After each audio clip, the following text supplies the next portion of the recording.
star 439 hash. Star 439 hash. Make sure you're choosing option 2 for TV3. It'll cost you 5 cedis to play, and you too could be walking away with 1,000 Ghana cedis going straight onto your mobile device. Please play as many times as you possibly can to increase your chances of winning. You know the drill. I say this every morning.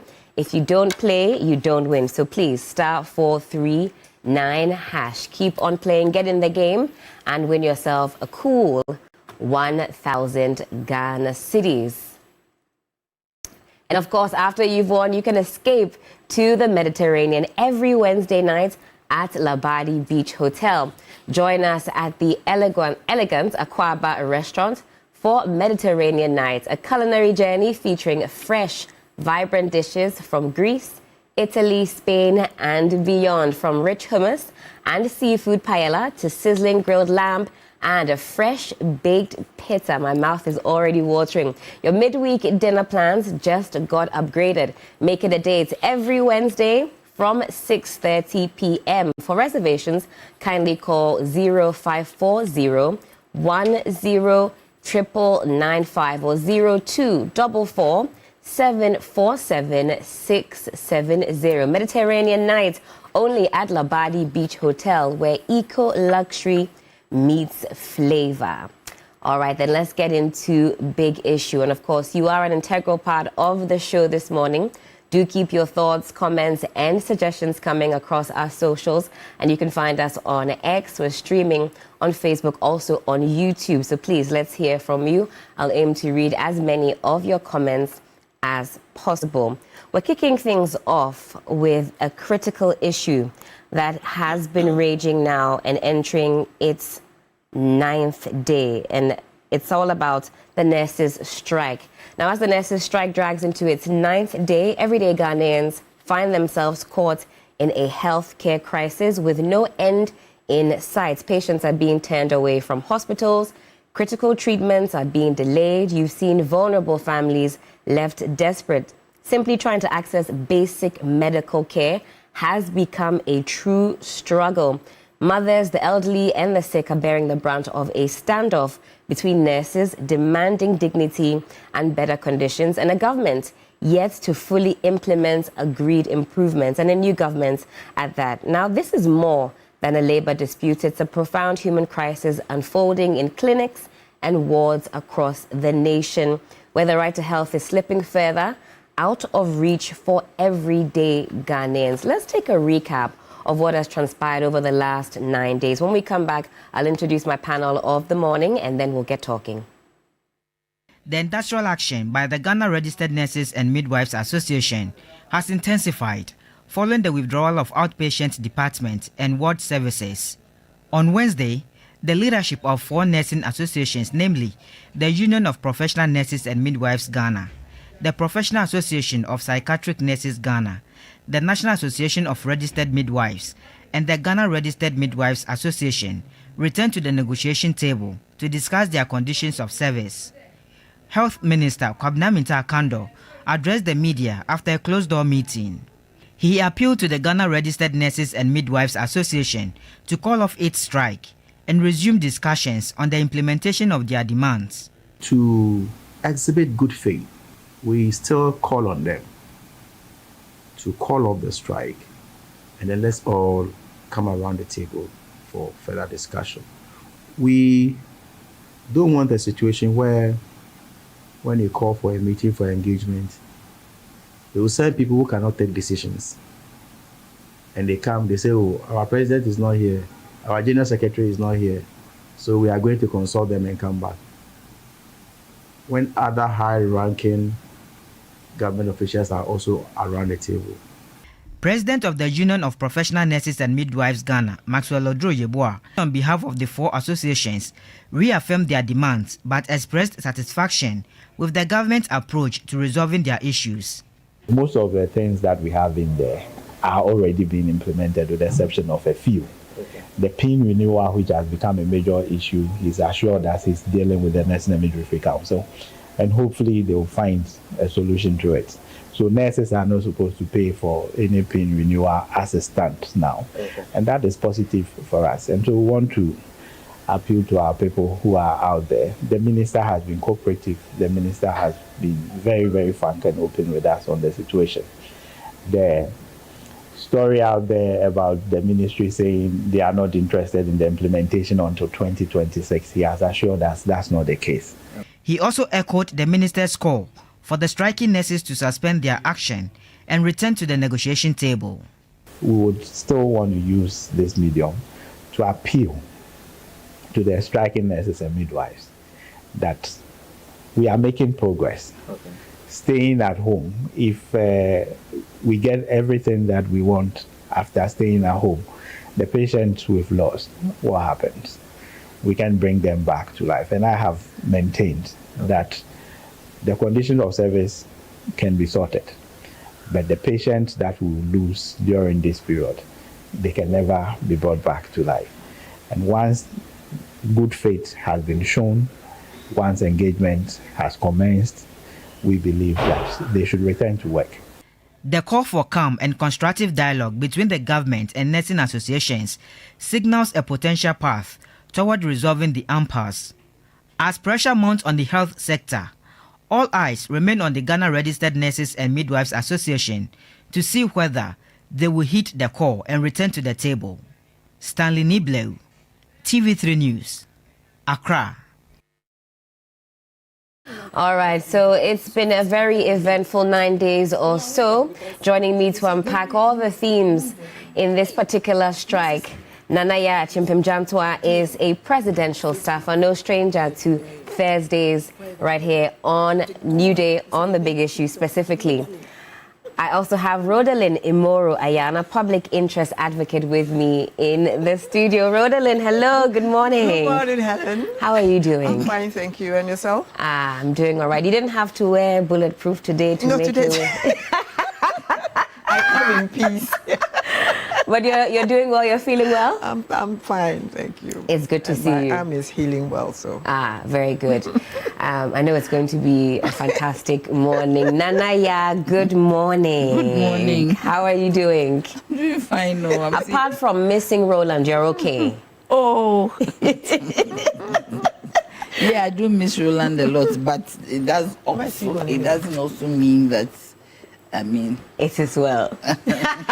Nanaya, in fact, I do want to kick things off with you. Why me? You're a government spokesperson now. No, I'm not government spokesperson. I'm a staffer. So you know what is happening there. You know what is happening inside there. It's been 9 days now. The strike is raging on. Our nurses and our midwives refuse to go back into the hospitals.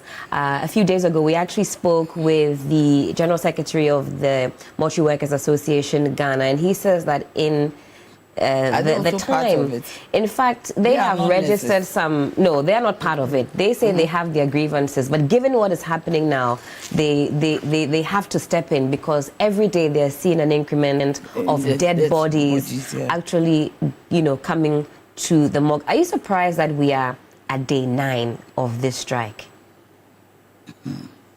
Good morning to you. Good morning to your viewers. Let me say good morning to His Excellency John Dramani Mahama, my boss and the Chief of Staff, who is also my boss. And good morning to my colleagues, the military attaché to the President, Colonel Issa Bashir Issa, and also Mr. Vincent Dugate. And I also say a great good morning to Honorable Sandobe, who is the Deputy Chief of Staff in charge of operations. You see, what hits me, the way you started me off, it hits me, because if the mortuary workers are saying that the death roll is increasing, then it's a source of worry. And I'll stand with the president of the Professional Nurses and Midwives Association that whatever is there can be resolved. So he believes that they should go back to work. I was looking at the table of the things that they are looking for. And I'm just asking myself, they are mostly allowances. So I'm asking myself, allowances are supposed to be part of your conditions of service. Are these new ones, or they are there and it has not been paid? And these are some of the questions that we should be asking. Right. That why, if these allowances are already as part of their conditions of service, why is it still outstanding? And if it's outstanding in what stead? Is it an accumulation, or is it something that has been introduced and it has not been paid? And we need to find out. I'm not too sure about the status of these allowances as far as their emoluments and remuneration is concerned. But the issue is, I heard last week, or I think yesterday, that these issues were on the table with the MPP. So this collective agreement, this was agreed with the government of last year, the NPP government, agreed and signed May 2024. Yes. That's right. And the Psychiatry Nurses Association, that is now part of this strike, put an injunction on the That's process. right. So they had to go through the court process, which was eventually resolved January of this year, January 2025. So my issue is that in 2024, this issue was there. The government at the time did not do anything about it and waited for an injunction to be put on them, or on the process, for almost how many months? About 7 months. And it was only resolved in January this year. Indeed, of this year. I mean, I smell some mischief in there. In what fashion? It's possible the MPP noticed it. They knew they were losing the election. Like they did with the single spine. Remember single spine? Indeed. They did single spine and left it for His Excellency Atamils to come and pay. And it was a big burden on the finances of the government at the time. And it's possible they knew by June, they knew they were going. Nanaya, would you not say you're reading too much into that? I'm not reading. Why? These are long allowances. It's a collective bargaining agreement you have agreed on. I've seen some 5%, this, that. So why do you leave it? Because, and the same nursing group that was put an injunction on the process is now part of the agitation. So you say, by your deduction, something doesn't sit right with you. Yeah, because how can a group of people who put an injunction, went to court to put an injunction on the process, I think of payment or of implementation, are now part of the group that is agitating? If I'm wrong, fine, but I am told that these were the group of nurses who put an injunction on the process. And Helen, are you telling me that an injunction is put on a process for 7 months and the government did not do anything about it, and the nurses themselves did not, go on any agitation, any demonstration, any strike? At the time, that 7 months, the issue was in court. The MPP was ready in a hurry to jail Honorable Ato Forsen. They were in a hurry. But they were not in a hurry to help the nurses get a lawyer to help them get the injunction off. In 2018, I think 2018 or 2019, when they were doing the limited registration, the Supreme Court or the High Court put an injunction on the EC to go according to law. You get to do the registration within the electoral areas as the law stipulates, instead of their district offices. Do you understand me? But the injunction, nobody even adhered to it. So why is it that for almost 7-8 months, the MPP never did anything about it? They did not help the nurses to get a lawyer, to go to court, to argue to lift the injunction. And they left it business as usual. Helen, tell me, if for me it does not make sense. And my biggest trigger is, how can a group of nurses who took the matter to court, put an injunction on the process, are now part of the people agitating? What happened? What does that say to you? What does that suggest to you? It tells me there's something wrong. Because if the group of if I'm wrong, I don't know, but I'm told by the former Deputy Minister for Health. That's right. Yes. If I'm told that this one happened, and he said it on TV, I was with him, Honorable Aqua. Good morning, Honorable. Do you get me? If I am told that the Psychiatric Nurses Association put an injunction on the process. So today, why are they part of the agitation? It means they were not interested. Or maybe there was a reason why they put an injunction on it. Maybe they were not included. I do not know. Right. But I am saying that if they did that and today they are part of the agitation, how can you be against something, then the next moment you are for it? And that is where my problem is. You see, it is not very interesting and nice for you to put a burden on an incoming government. Because at that time, there was no agitation. Yes, there were strikes here and there. But why didn't they do it then?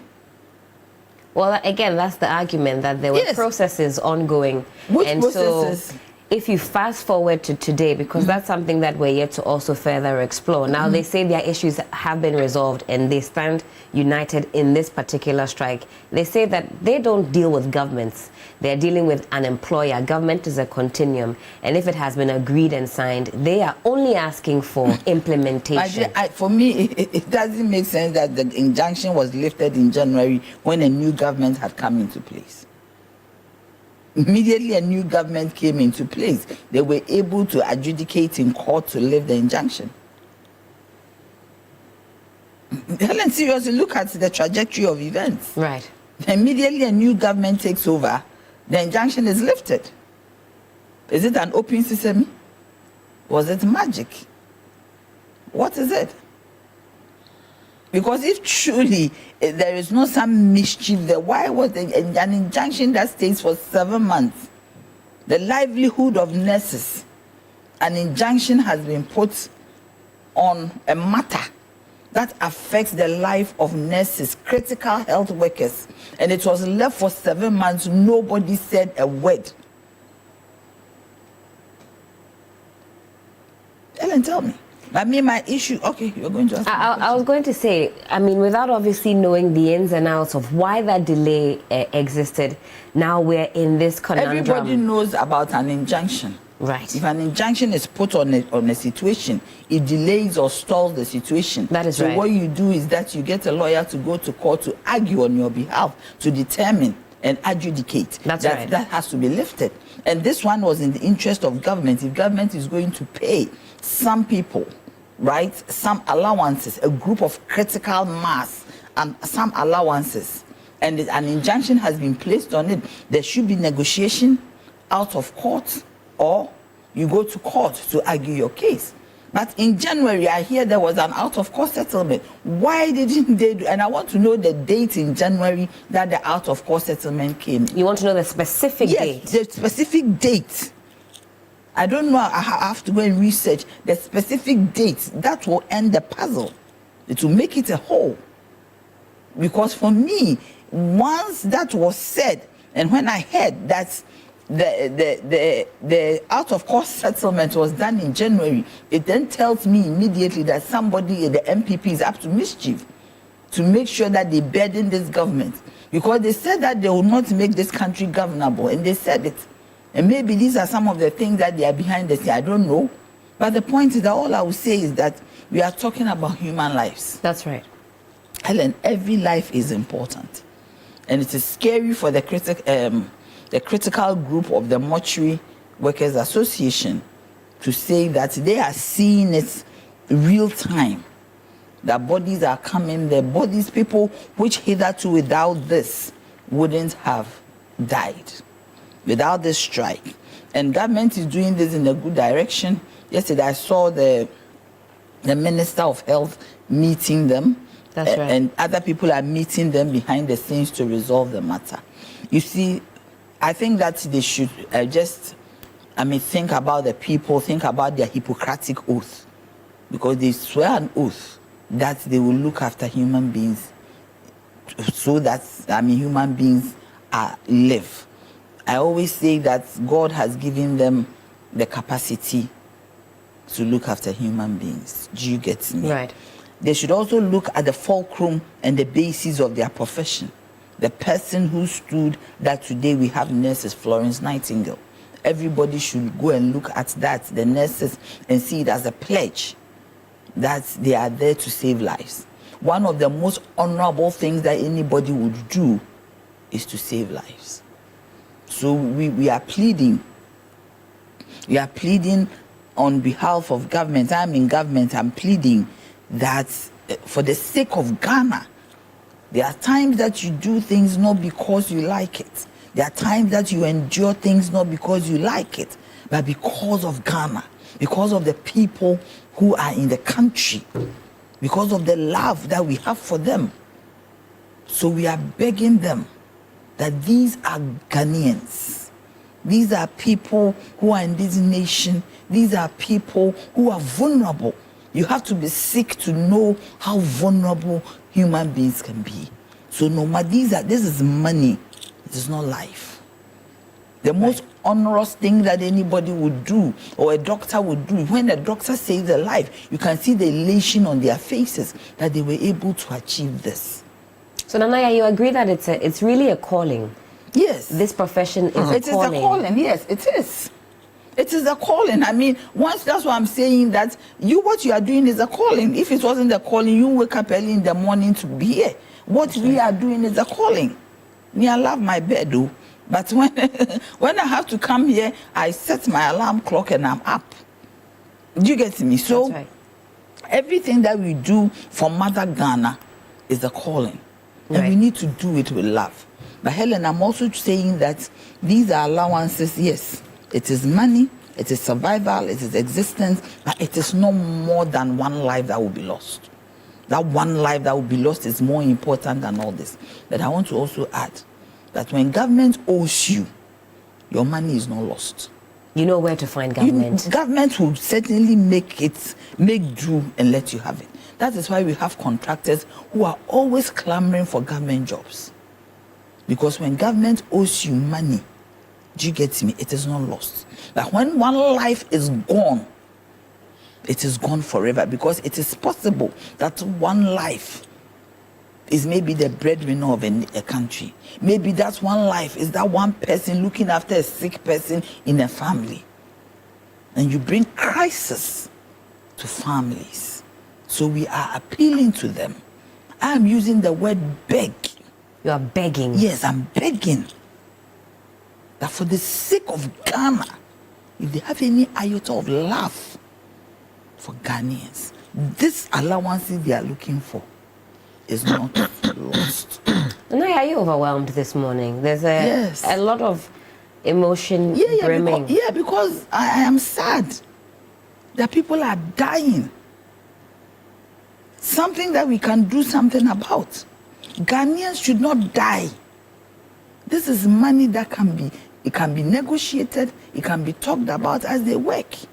But if the Mortuary Workers Association are saying that people are dying, that is Ghanaians. We should not mistreat them. Nanaya, take a second for me. Let me go to Rodalyn. I was going to ask you another question, but let me give you a moment to compose yourself. Rodalyn, in fact, I have goosebumps. We're talking about human life. And I know the last time you were here, in fact, the strike had really just about started, or was in its sort of second or first day. And the temperature was quite high. We had at that time the General Secretary of the GRNMA join us, Dr. Tinkran, and he said a few things that also got a lot of our viewers' tongues wagging, as did you. A lot of people took a keen interest in what you said about nursing being a calling. Those who fully agreed with you, and those who disagreed vehemently disagreed with you. Do you still stand by that? I'd like to say good morning first of all, to the Bokunaba, Naba Asigri Azoka Aburago II. And I'd also want to wish all the BECE candidates in the Kosak traditional area good luck with the exams. I hope that they come out with flying colors. They are writing exams. No, they are, this is very special to me because because of the trauma they are experiencing every day, and they have to write these exams sometimes without teachers and sometimes without all the necessary equipment. So I'd like to at least encourage them to be able to write and pass. And it's not specific to Kusar, CIS or anything, but it's specific to all the students of the region to be able to do that. And also, of course, to all BECE candidates in the country. Helen, I still stand by the fact that nursing is a calling. There are some jobs that come naturally to people. And therefore, when you find yourself doing it because of other motives, say, be it financial, your heart is not in it. So you might not have all that it takes to be one. But you find yourself there. We have professions that are prestigious professions. We have people doing banking, we have people doing law, we have people doing medicine that they are not cut for it. But because of the prestige that is attached to it, families force their children to do them. And sometimes they don't excel, you understand. Sometimes they have problems. So I believe that for somebody to wake up one day and say, I want to be a nurse, it means that you have some form of sympathy within you, and you love humanity, and maybe that's why. So having said that, what is sad for me is the fact that two nurses, two Ghanaian ladies, between May and this June, have hit world records. They have achieved so much. They have been awarded, and we have not spoken about those achievements. In fact, we've had one of such nurses. I don't recall the exact name of the award, but the awardee, you know. Yes, so we had Accra Naomi. Right. Yeah. She was She here. came, an we oncologist. celebrated her. Yes. Yes, Exactly. yeah. Yes. We forgot about them. We didn't talk about Accra Naomi. We have our president of the Ghana Nurses and Midwife Association also going for an award in Finland. Right. This whole strike has silenced these awards. In fact, she's gone further.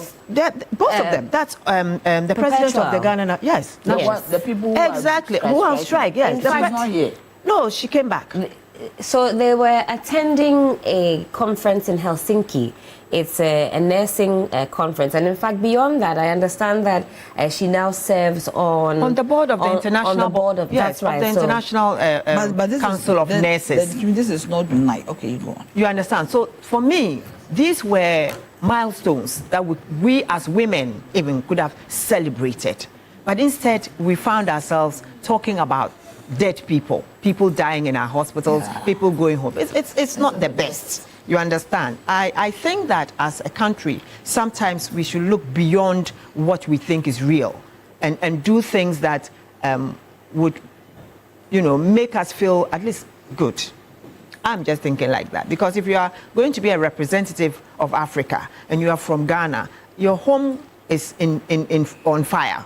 You understand? Your home is on fire. And you are standing at an international podium having an award for such beautiful work that you have done. I expect that she should let that dawn on her, that right now the focus is on Ghana. Everybody who sees the name and feels that, oh, this person has been invited to this council comes from Ghana. Oh, what's happening in Ghana? What's she doing in Ghana? Only to Google up and you find that there's a 9-day strike. There's a 9-day strike and people are dying. So I would want to use that to appeal to her as a leader to at least look at that particular event and soften up and at least judge with government, be able to come to some form of compromise with government. We understand. It's not that we don't understand their feelings or the kinds of things they go through working as nurses in this country. I sat here last week and I said sometimes they work under very strenuous conditions. That's right. They don't even have the logistics. You understand? I mean, let's face it, Ghanaian nurses, you go to the hospital, sometimes they even have to put their hands in their pockets and buy cocoa for a patient to take medicine. You understand? We've had midwives having to go out there and buy sanitary towels or Pampers for a newborn because they do the extra. You understand? We understand that. We are happy that they show that kind of love and commitment to the patients. So it isn't that Ghanaians don't appreciate them. We do. But at this time that we find ourselves, we are being told by the government, the ruling government of the day, that we are debt-ridden. All of us, are being asked to sacrifice a little bit. And I am happy that it is not just a question of their salaries, but conditions of service.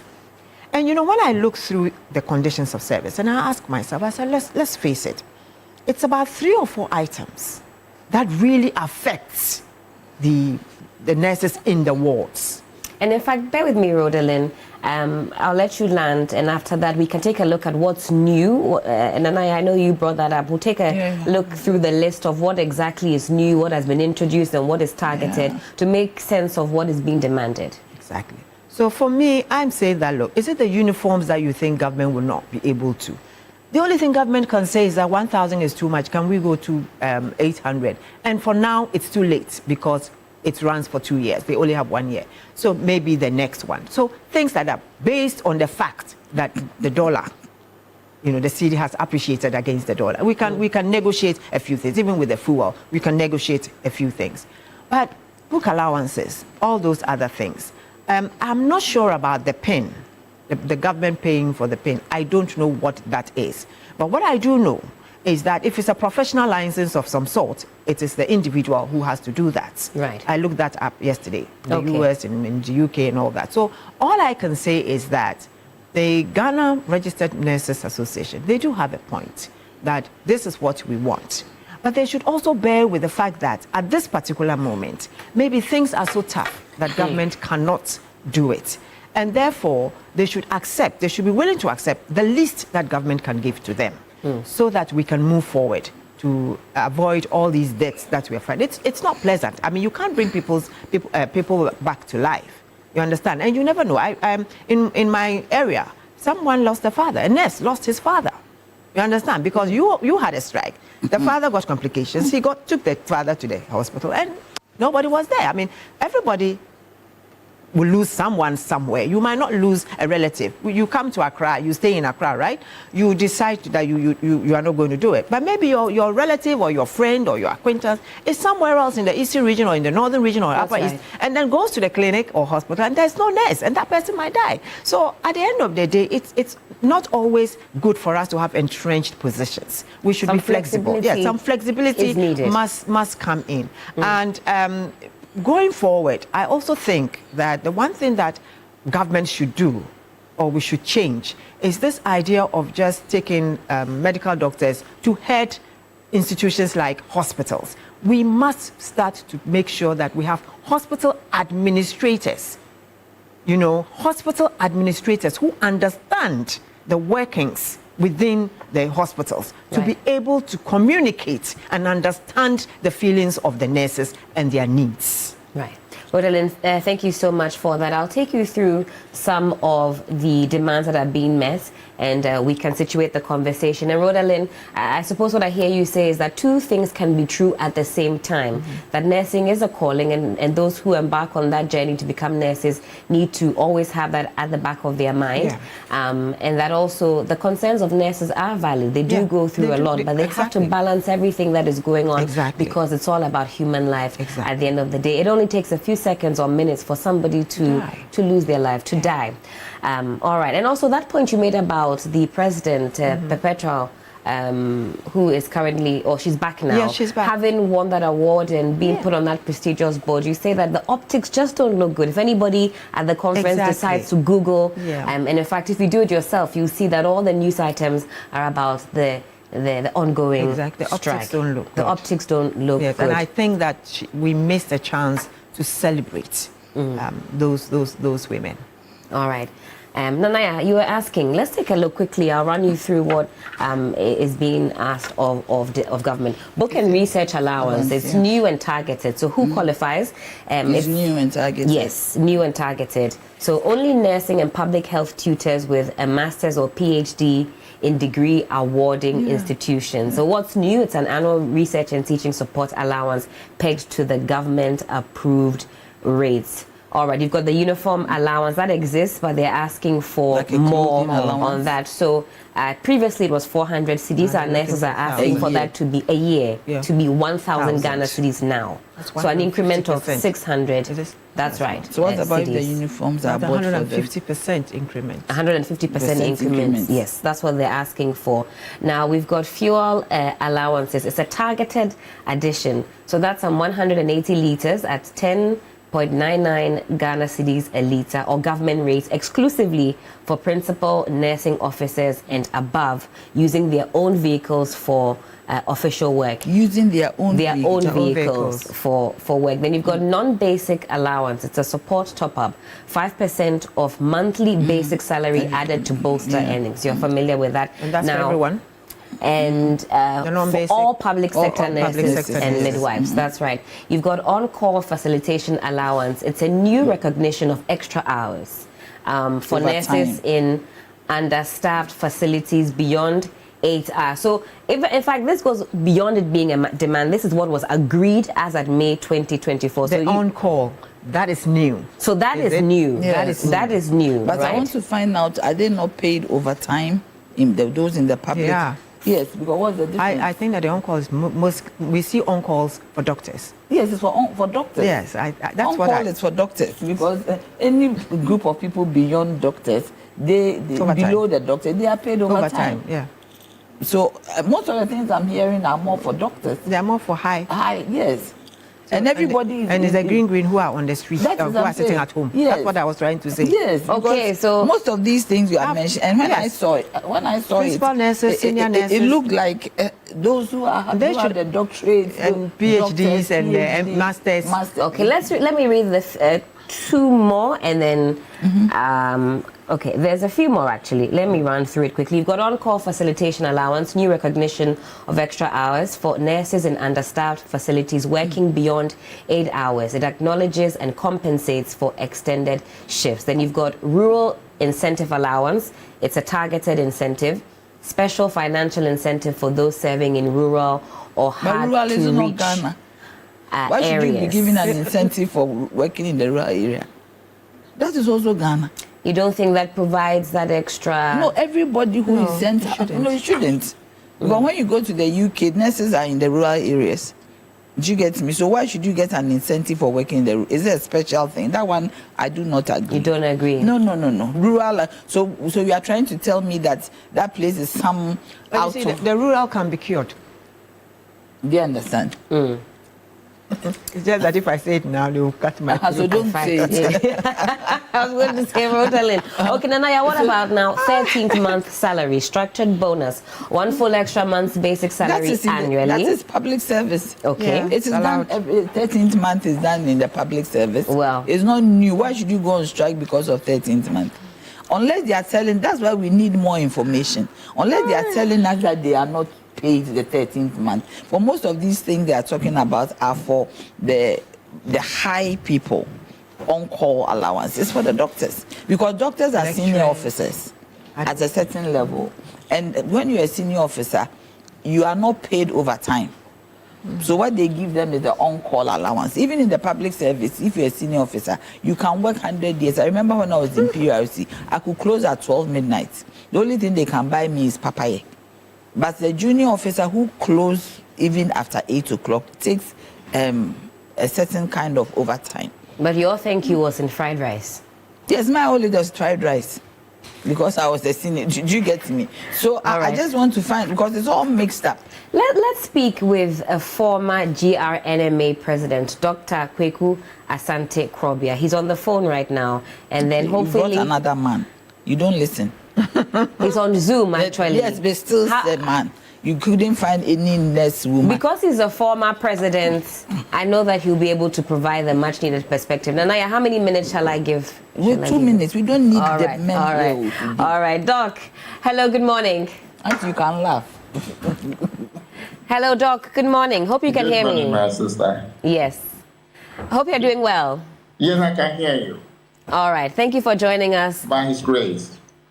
Certainly. I think there's a small lag Thank you also for in the Zoom call. I'm not sure if we can correct that. But anyway, Doc, let me ask my first question.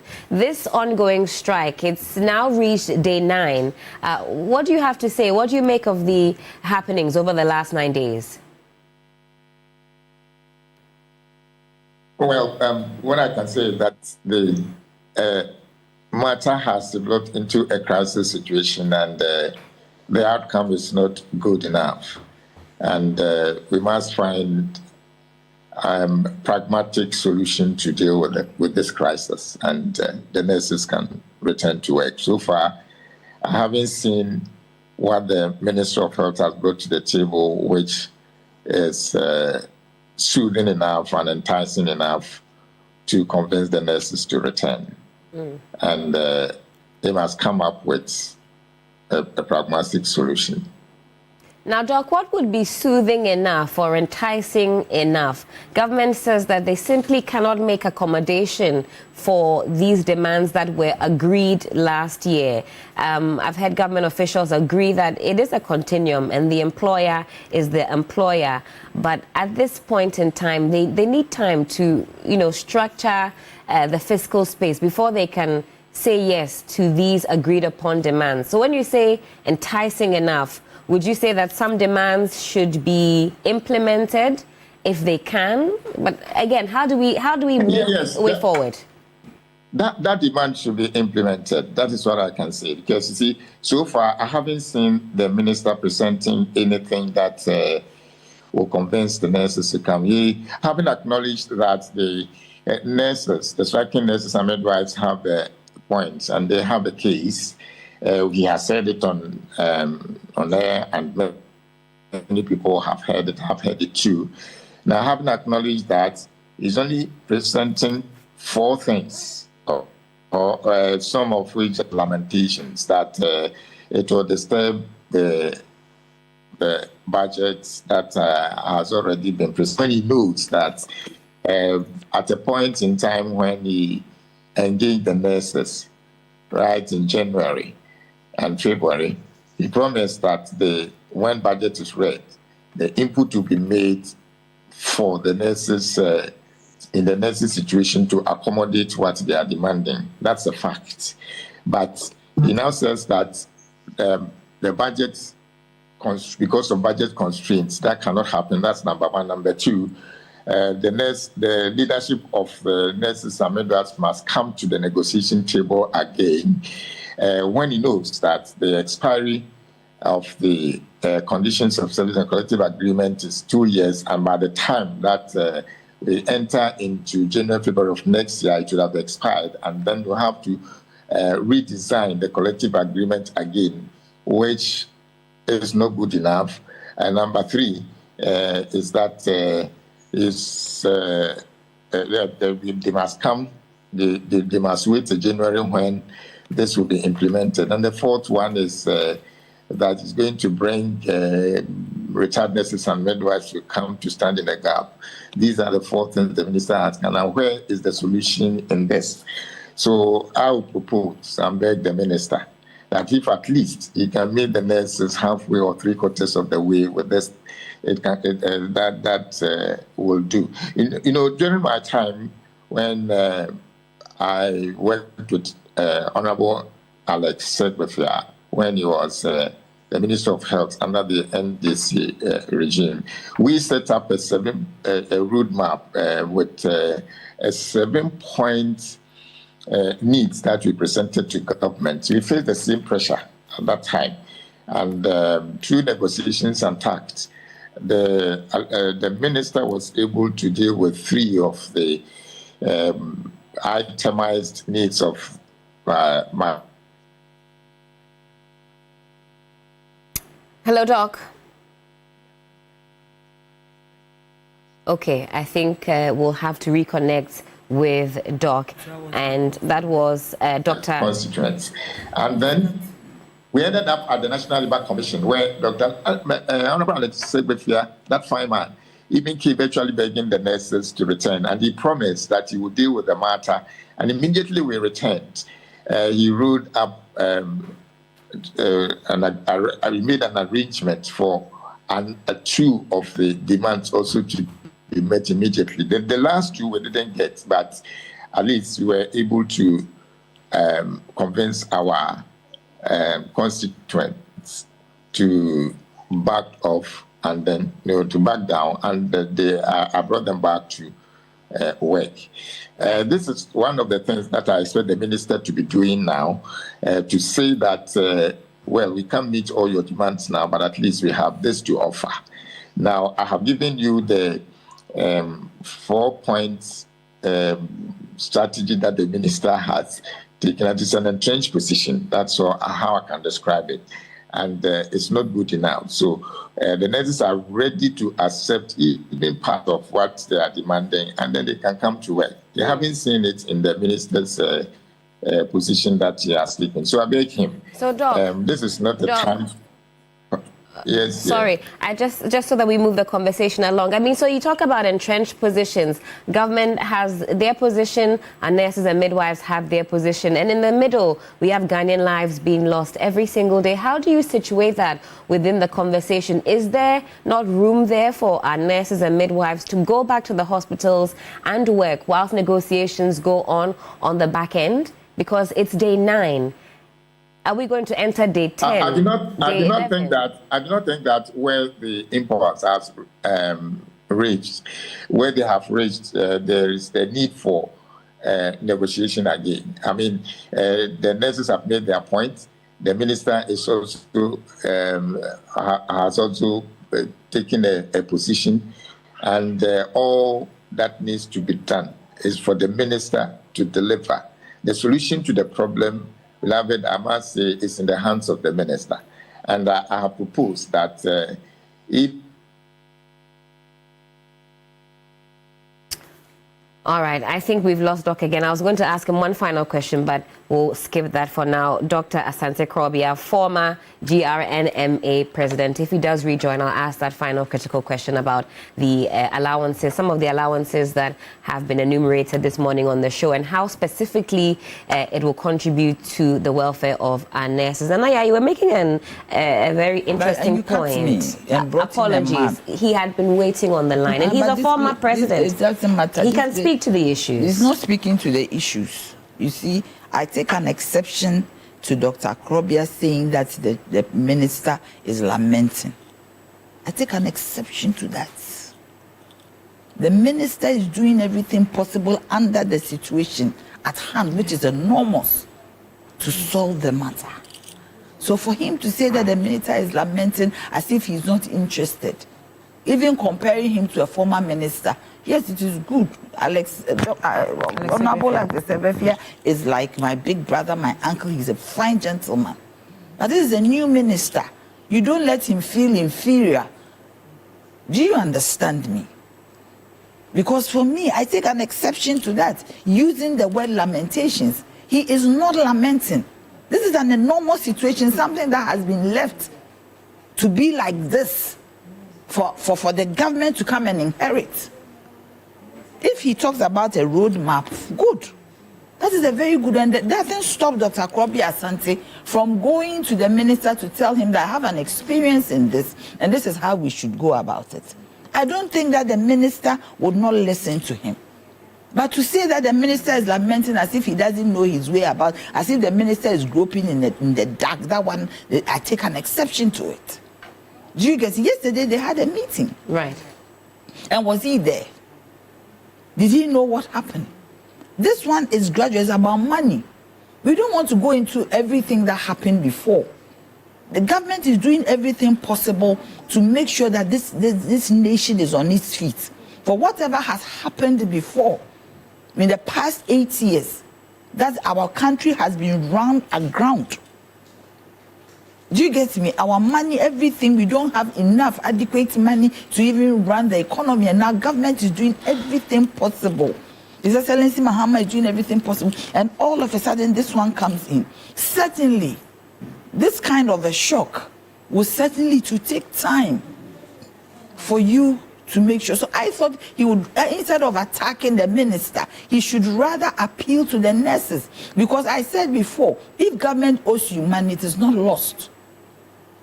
Eventually, he said the collective bargaining agreement, it is a 2-year, it has a 2-year expiry date. That's right. Fine. So when did this start? And who was supposed to implement it and they didn't implement? That it is getting to the expiry date.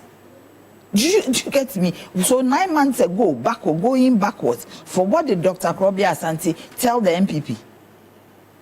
He, as somebody who has been there before, has a lot of experience, has institutional memory. What did he tell them? Why didn't he advise them that this one has an expiry date, so start paying? And now you are attacking the minister. That one, we will not take it. If that did happen on the back end, we don't know if he, yes, but right now, he could go to the minister and say that, Mr. Minister, I've done this before. I did this before with your predecessor in the government. This is how I solve the problem. And so how do I help? He can even be used as some resource person, as some mediator, for them to reach a partner during negotiations. But if you listen to him, he says that, I mean, he's just looking at implementation. He says the negotiations have been done, and I think that's what the GN... So if there is a stalemate, right, you have experience, instead of bashing the minister on TV, you should rather go to him and say A, B, C, D. Do you get me? You are saying that we are in a crisis proportion. The issue has reached crisis proportions. If it has reached, sorry. Thank you. Good luck. Thank you. If it has reached crisis proportions, right, then it means it's something that has to be dealt with. Do you get me? A crisis has to be de-escalated. So once you have experience, you should help to de-escalate the matter. So that at the end of the day, people will not die. For me, the most important thing, the equation, is the people who are dying. So if you have that experience, for me, it is not right. Unless he was in the meeting yesterday, because the Professional Nurses Association, the president, he came to say that the meeting that they had was good. And he thinks that they should go back to work. Right, that's right. Did you get me? The minister about the midwives and all, he said it. Yes, but he was desperate. What do you expect? He should sit down for people to die? We are pleading with the nurses to go back. But at the same time, there should be a backup, a fallback position. That if a group of people can help whilst we negotiate, it doesn't mean that you are losing your jobs. Are you surprised that request was met with some moderate degree of pushback? Because I've been monitoring the comments on social media and beyond, and as you say, government has to find some type of contingency to make sure that we can keep Ghanaians alive. It wasn't coming, yes. But we also have retired nurses who have entered the conversation to say that when they even look at their retirement package, they're not inspired to even heed to the call of the minister. So it is called a calling. And we've said it. Once it's the calling, you do it with your heart. If they said they are not inspired, that's fine. But government could even say that they are employing new people to come in. Yes. Some people, there are so many backlog of nurses who don't have jobs. The government isn't doing it. The government is not doing it. They could say, okay, if you say you are going, then we are employing new ones. A new entrant is ready to take a salary that will make him work or make her work till they get. I mean, there are so many options, but government is saying no. We are not doing that. We are negotiating. It is not lamentations. I mean, it is not for you to say that the minister is lamenting. It means he has nothing to do. He's got. You see, that is not right. That is so, like you are talking about Jeremiah in the Bible. Anything that God said, he said, God, this one, hey. This one, hey. That is it. But the minister is not lamenting. He's very sober in his mind. He's very focused in his ways. He wants to ensure that this thing is settled. His Excellency John Dramani Mahama wants to ensure that this thing is settled. If you say the minister is lamenting, the minister reports to the president. So you say the president is also not doing anything. The president is utmostly concerned. And he's doing everything that he can to ensure. You think he's happy that what is happening? He's not. So if you, a citizen, a senior citizen, you also have something to say about it, you have to make an input. You can easily go to the minister, book an appointment. You say his doors are open? Why not? The minister's doors are open to anybody who is prepared to help us resolve this. You said in your time, 2 of the issues were resolved and the people went back to work. That's right. Did you get me? So whatever mechanism that you used, you could even suggest to the minister that, why don't you contact Honorable Segbefia? He has gone through this before. Did you get me? So, All I right. mean, for you to say that one hits me, why should you come and say that the minister is just lamenting and not historically going back? How did we get here? You have closed your door and put a blank on how we got here. But before I land, please, before I finish. Sure. My brother Kwame said you don't say before I land. He said that's What's the correct way to say He it? said before I finish. All right. So, before I finish, let me say good morning to Mr. Michael Mahama. Mr. Michael Mahama is watching us right now. My brother, my uncle, somebody who has been standing with me, somebody who I'll say that is at my back. And he's a great man. And good morning, Uncle Michael. May God be with you. Certainly, Nanaya, and I want you to ruminate on this one for me because we do have Dr. Asante Krobia back on the phone lines. I'll ask my final question of him. Now, Nanaya, speaking about a strategy to resolve what is going on, we know that the Parliamentary Select Committee on Health has invited the president of the Ghana Registered Nurses and Midwives Association. But she's not here. I believe she has returned to the jurisdiction. She's back. That's right. So, Perpetual Ofori Ampofo, she's been invited for a meeting to discuss the ongoing strike by the members of the association. When we come back after speaking with Doc, you can tell me what sort of results you think that could potentially yield as we try and resolve this. Doc, you're back on the line. Hello. Hello. Yes, and I wanted to ask my final question and then come back in studio. These allowances, some new, some targeted, some enhanced, some improved, how critical are they really to the welfare of our nurses and our midwives? Well, the matter we are discussing, I think we have to put reasonable meaning to it.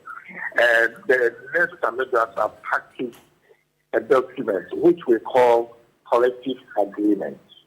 And at a point where they were signed, those documents were signed.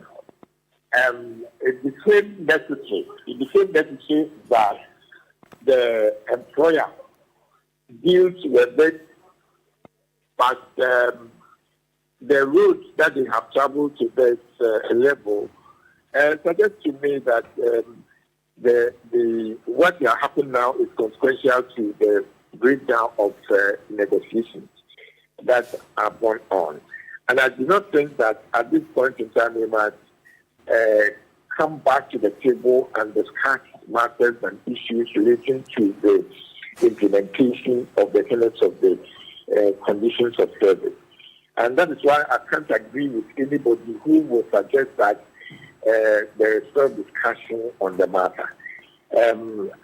It's a record that from series of meetings that have happened, that have gone on, the minister promised that the demands of these nurses and midwives in monetary terms is going to be set in the budget that was yet to be designed and read in Parliament. Right. That has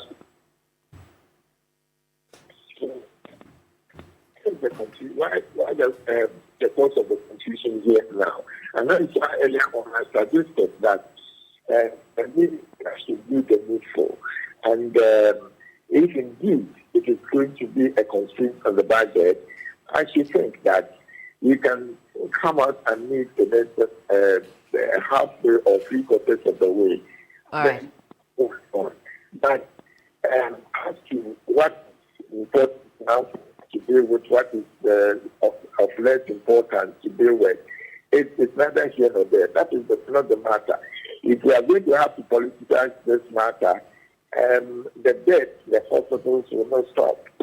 And the conditions of patients are rather than the hospitals, we have that the conditions are so that is why I said that the matter is the hands of the minister. So he must bring something meaningful to the table. Certainly, Doc. Thank you for that. For now, you stop the lamentations and the insults of the nurses by saying that the retired nurses and midwives can stand in the gap. That you know where they are. And that you know that these same retired nurses and midwives, because of the duplicity and the high-handedness of politicians, have so much impoverished these the retired nurses and midwives Given right. you saying that they are going to be able to stand the gap and shift the pressure that is on now, come on. All right. I mean, it's Doc, thank you. Thank you so much for that. Thank you. Doc, we're grateful for your time this morning. Thank you for speaking with us again. Dr. Asante Krobia, former GRNMA president, shedding some light on the ongoing strike. And I back to you quickly about the parliamentary committee. Is doctor a former nurse? I'm not sure. Because for him to say that the deaths will not stop. Oh, well, somebody also said that we've been seeing dead people. With no empathy. Yeah, there's no empathy. That's why I said that there's with the one. No empathy. There's the calling that one the and there's the commercial will not one. Stop. No empathy at all. I mean, how can that be somebody who has led a group of people who have a calling to save lives? You're saying the deaths will not stop. Helen, how can that be? Why did you bring him this morning? In fact, he didn't come to encourage us. And he's saying that because we wanted his perspective as a former president to weigh in about the... is not held about this. The high-handedness of politicians have impoverished... how? Such a record. Nanaya, let's talk about the Parliamentary Select Committee on Health. They've invited the current president, Mrs. Perpetua Ofori-Ampofo, to come and have some discussions. What are you expecting really to happen today? Do you think that we could see some good news today and finally see an end to this strike? You see, this Parliamentary Select Committee on Health has the responsibility and have an oversight over the health sector. So for such a crisis situation, as said by Dr. Krobia Asante, it is good that they've taken that move. The good thing about it is that the committee is made up of both MPP and NDC and maybe some independent candidates. So independent MPs. So it is a good move. And I hope that as a mother and as a nurse with a calling who has received an award, this meeting with her will bring some positive results. Because women, we are supposed to, she's a woman leading a team, a group. And she should have that empathy as a woman to know about the essence of what life is.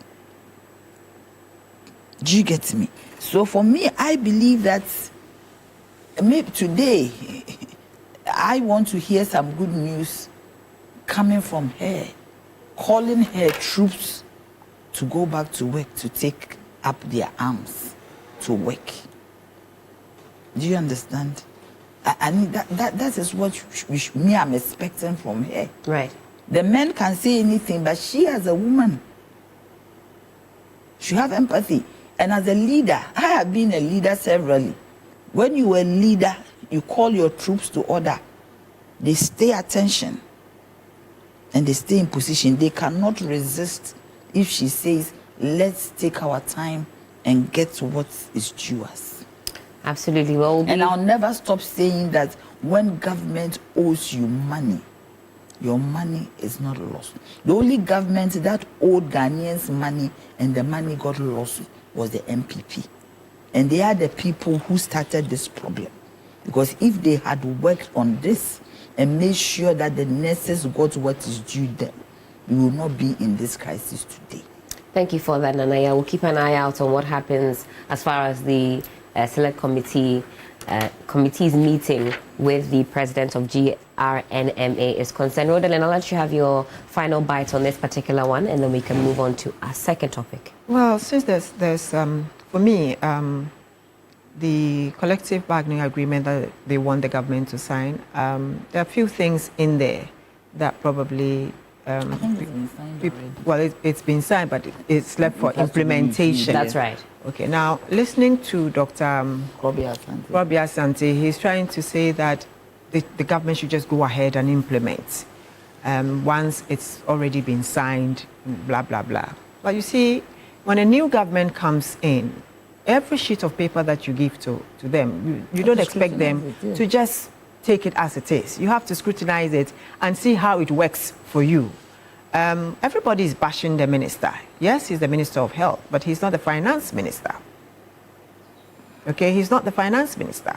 So in speaking to him, you speak to him, he would understand. But he goes back to the finance minister, and the finance minister says it will cost us about 2 billion if we have to do this, and it's going to throw our economy backwards.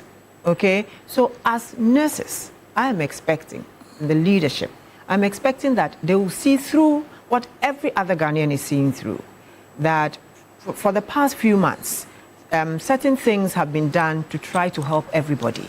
Well, prices have gone down. The rate of the dollar has gone down. So let's say traders and market women are happy. Things are coming down gradually, which means that it's going to be a gradual process for all of us to get the benefits that we want. Same thing going for them as well. In as much as they're still getting paid, but this has to do with allowances. I'm hoping that they will see reason to also not hold entrenched positions, and government also not to hold the same entrenched positions. Flexibility in every form should be applied. You understand? Because one, you cannot force them to do something they don't have the power to do. And if we don't have the money, we don't have the money. See, if you don't have it, you don't have it. You can't give what you don't have. You can't give what you don't have. So the only thing is, okay, you can't give, but can you promise to do it when you have? And when? Maybe timelines. I'm sure with that, we should be able to go ahead. But you see, let me just say something. Let us, as a country, take health and education out of politics. We should completely try and take health and education out of politics, because it hurts us. As governments come in, some of these, sometimes you have to say certain things, you have to bite the bullet, but they look at their votes. So for some of us who sit here, we are not looking at the votes. So what we might say might sound very bitter to the government or to the nurses. But the fact of the matter is, government has to do what it has to do, and nurses have to do what they have to do. And please, let's keep the politics out of this as much as possible, so that we can get to the destination that we want. And that is for the nurses to go back to saving lives. As for death, it comes at any time. Thank you for that, Rodelyn. I'll read some of... Death is not good. The people who are dying, it's not the death that comes at any time. These deaths are being orchestrated by a situation which is man-made by a group of people. I'll read out some of your comments, and do keep them coming across our socials. Samba Peter says, the government should bear in mind that they have the will of the people for a reason. I think they should do something better than this current posture. Some more messages also here. Ghana Fair says, if government doesn't take its time and implements the GRNMA demands, other workers' unions will follow same, and things will get worse. So you're speaking there to the floodgates being open. Israel Apia says, Nanaya has really won my heart more with her kind-hearted words. In fact, I was weeping with her. She's really emotional and positively minded in thoughts for humanity. Thank you so much for that. Babli says, nurses do not, and I repeat, do not have to be granted all of these allowances. The youth of this country will go on a demonstration if given in. Ikea Sapon says, doctors are in the hospital. Why are they turning away patients if the doctors can equally take care of them? Well, the nurses, they play a very pivotal role. If you ask anybody, they say that's the heartbeat of the hospital. If you're rushed in, a nurse will take your vitals and then pass that information on. The doctors can only do so much, playing that dual role. All right, I'll read a few more. Kafa says, all right, let me not read this particular one. I don't want tensions to be... No, in fact, I want to not inflame the tensions. A lot of nurses and midwives say they've been on the receiving end of a lot of, shall I say, passionate commentary from the everyday Ghanaian. We want our nurses and midwives to return to the hospital, so let's keep it constructive. Stop insulting us, because we are also doing our bits. Yeah. Now it's become, quite a debate, a discussion across the board on social media and beyond. Everybody wants a resolution, otherwise things will get more critical. Let me see if I can read a few more of your messages. A few of you asking for solutions from Dr. Asante Krobia. All right, some interesting thoughts there. He has an entrenched position. Dr. Asante Krobia has an entrenched position. The General Secretary said, what did he say? You can't force that what we don't. You're referring to the conversation last week. Yeah, he said we don't have to listen to anyone. All right. Do keep your thoughts coming. I'll read some of your thoughts also on our Facebook page. But of course, again, we do this in tandem with you. Keep your thoughts coming on our socials. We'll move on now to our second topic. And let me tell you about a very curious case. This is something that happened during the ongoing Basic Education Certificate Examination. BEC is ongoing. We're in day 2. Now, one candidate writing the 2025 BEC at Duapompo MA Junior. Duapompo, not Duapompo. Duapompo MA. Duas Boyle. Oh, Duapompo. Okay, not a Duapompo. No, Duapompo. Duapompo. All right. Thank you, Nana. Yeah, Duapompo MA Junior High School in the Duabin municipality of the Ashanti region has allegedly abandoned the exams to engage in illegal mining activities. You and I, we refer to it as galamsey. Now, a teacher told TV3's reporter Williams Evans Inkum when the municipal chief executive for Duabin, Eunice Ohenewa Ansu, visited the school to assess the readiness of candidates and to also motivate these students. Well, we're told that he told his classmates he's off to look for money, and this money will give him a better future than sitting there to write the exams. This is what is going on. But you see, it's so clear the boy did not learn. And when he got to the exam, he couldn't do the exams. You think that's really what happened? No, but that is the lighter side of it. Right. And he left. Do you get me? Right. But it also brings to the fore the seriousness of galamsey.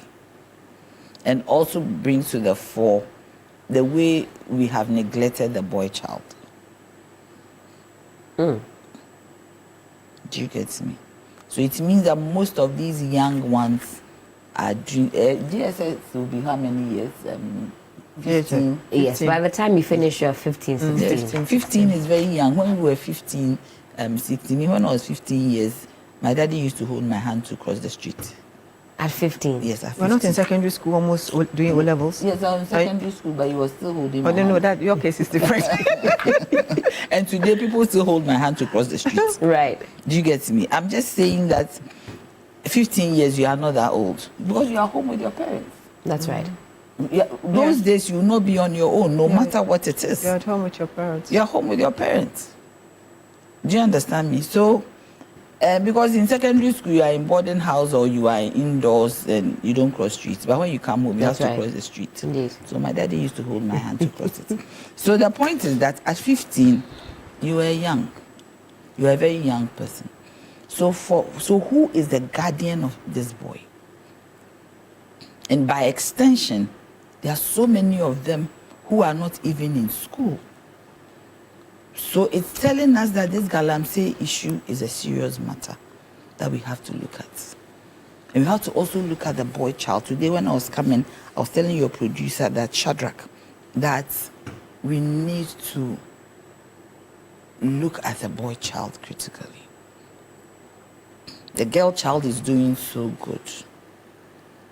I was asked by the Chief of Staff to represent him at the graduation of Kufuor's foundation, the Kufuor Scholars. Right. And the girls were far more than the boys. And when they were talking about, all of them are graduates though, the girls were getting first class in medicine, first class in pharmacy.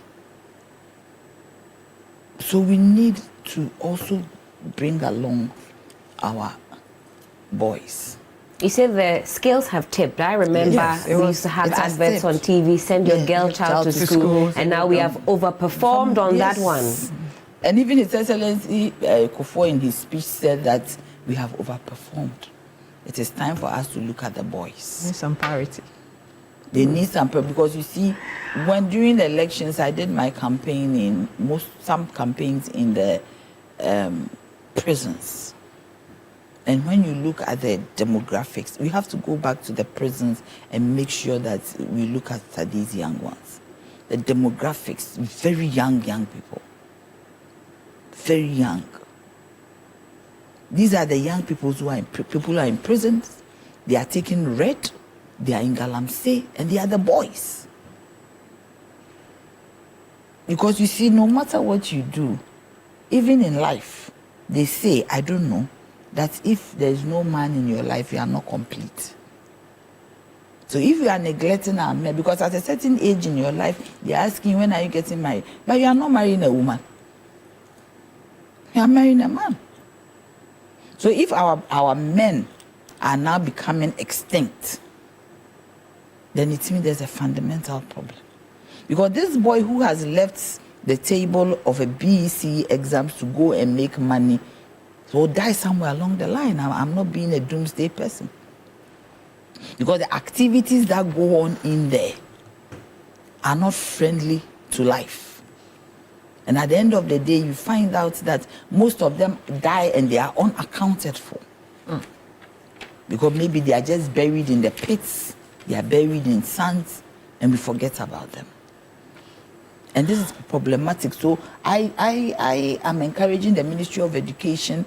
I saw the minister on TV yesterday encouraging the young ones to do a lot of awareness in the Ministry of Gender, because it is gender. Gender is both boys and girls, women, male, female. That we should start a program towards encouraging and targeting our boys. Because without them, the world cannot go round. Without the boys, without the men, the world cannot go round. So it is time for us to also do some advocacy towards saving our men. And you know, men are more vulnerable than women. In what ways? In every way. Have a son and see. In fact, Nanaya, not to slight tackle you, June is Men's Mental Health Awareness. Now, Good. for every 100 people, if we're talking about suicide, 70 of those people will be men. Yes. They can't That's what I'm stand. telling They you. can't stand. They are very Men fragile. are very fragile. And 70 of those people will be men. yes. They can't That's what I'm stand. telling They you. can't stand. They are very Men fragile. are human beings you can never find. Objects. You can never, because human beings, they are two, man, woman. They are most fragile objects. More fragile than a flower vase. Some flower vases, when they fall, they don't break. But when a man falls, they put up a facade. Because this boy couldn't do his exam and he said, I'm going to do Galamsey. He said there's money in It is Galamsey. He's true. not He going could- to get he money could not from write his BEC. exam. Why did he go and sit there? He didn't learn. Nobody helped him to learn. It's the money. Yeah. No, I'm saying that he did not learn. Why did he even go there to write? Probably didn't go to school.